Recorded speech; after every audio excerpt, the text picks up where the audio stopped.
আজকে সন্ধ্যার পরে নবনির্বাচিত ডাকসুর ভিপিজিএস আমার সঙ্গে আমার অফিসে দেখা করতে গেছেন। ভালো লেগেছে আমার।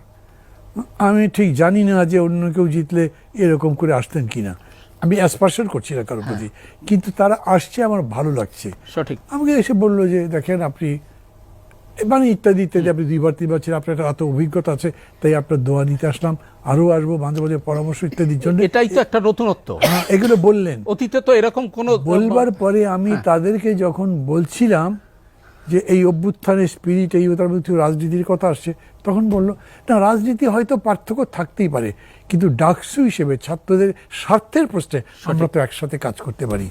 এখন এই অ্যাপ্রোচ নিয়ে যদি তারা যায়, তাহলে যারা ভোট দিয়েছে কিংবা দেয়নি তারাও মনে করবে এরা তো অনেক বেটার।